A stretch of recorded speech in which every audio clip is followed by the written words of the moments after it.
قیام اللیل جو ہے اسے فرض نہیں ٹھہرایا تطوع، قرآن مجید میں بھی اس کا کوئی ذکر نہیں، احادیث میں اس کی تشویق و ترغیب پوری موجود ہے. ایک اور حدیث بھی ہم بعد میں پڑھیں گے اس پر. اس کا پس منظر کیا تھا کہ اس کو چھوڑ دیا گیا. اب ظاہر بات ہے مسلمانوں میں کمزور بھی ہیں، مسلمانوں میں وہ مزدوری کرنے والے بھی ہیں، روزہ تو فرض ہے ان پر، چاہے مئی کا مہینہ ہے اور گندم کاٹنی ہے، روزہ تو پھر بھی رکھنا ہوگا، یہ سب کچھ.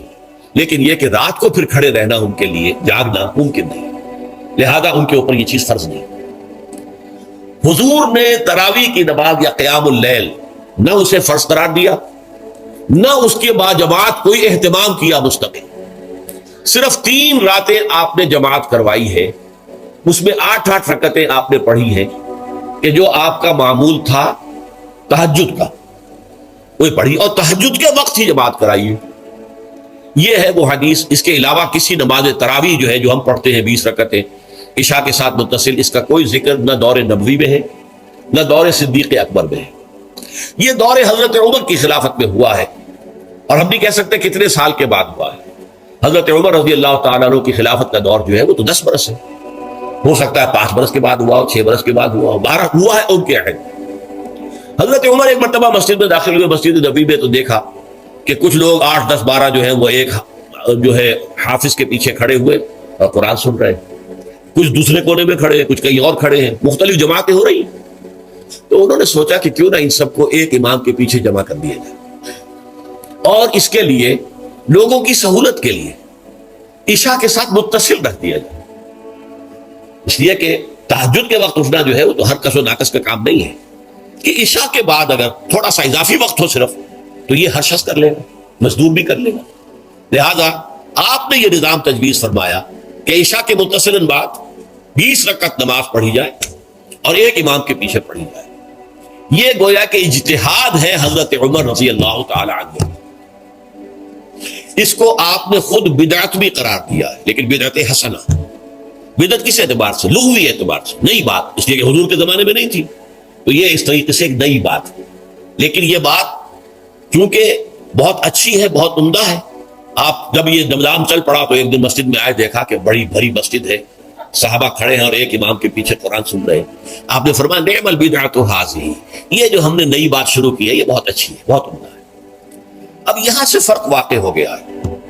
ایک تو اہل تشیع جو ہے وہ تو ویسے ہی حضرت عمر سے بہت دشمنی رکھتے ہیں، اناد رکھتے ہیں، تو حضرت عمر کے اجتہادات سے انہیں نفرت ہے، انہیں دوری ہے، چاہے وہ کوئی سا بھی حضرت عمر کا اجتہاد ہے.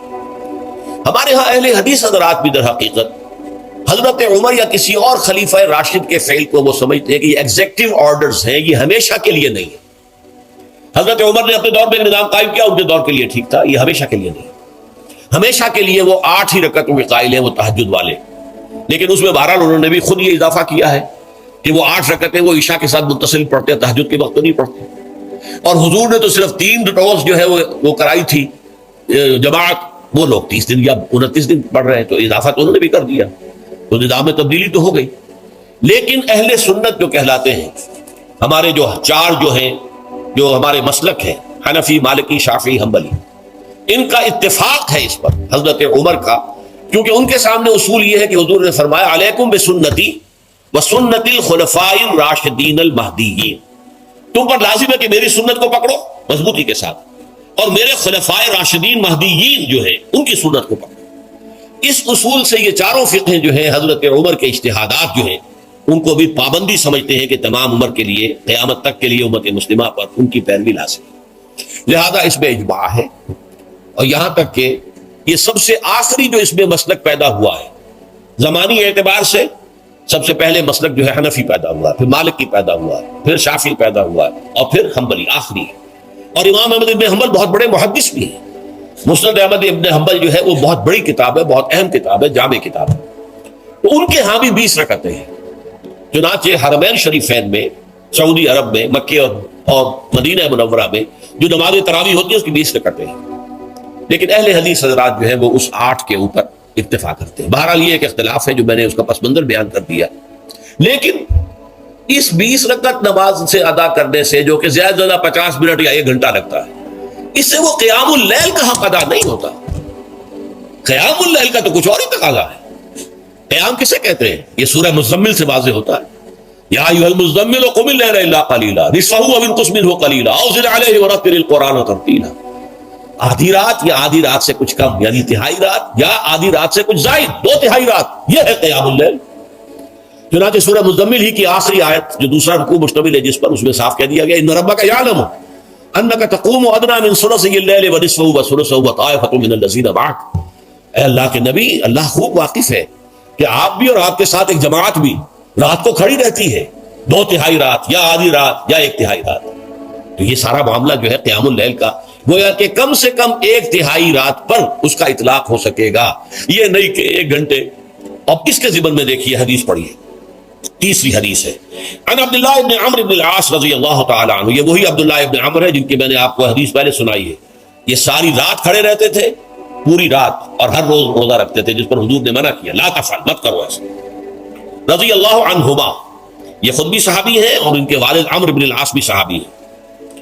ان رسول اللہ صلی اللہ علیہ وسلم قال، کہ اللہ کے رسول صلی اللہ علیہ وسلم نے فرمایا الصیام والقرآن یشفعان للعبد.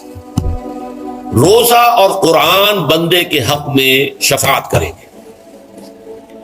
یقول الصیام، روزہ یہ عرض کرے گا اللہ کی جناب میں، اے رب پروردگار، انی منعتہ الطعام والشہوات بالنہار، میں نے تیرے اس بندے کو دن کے دوران کھانے پینے سے اور اپنی شہوت کا تقاضا پورا کرنے سے روکے رکھا، یہ میری وجہ سے روکا رہا، تو میری شفاعت اس کے حق میں قبول فرما. فشفعنی فیہ، میری شفاعت اس کے حق میں قبول فرما. ویقول القرآن، قرآن کیا کہے گا؟ منعتہ النوم باللیل، میں نے اسے رات کے وقت سونے سے، نیند سے روکے رکھا. فشفعنی فیہ، تو اس کے حق میں میری شفاعت قبول فرما. حضور فرماتے ہیں فیشفعان، ان دونوں کی شفاعت قبول کی جائے گی. یہ ہے قیام اللیل.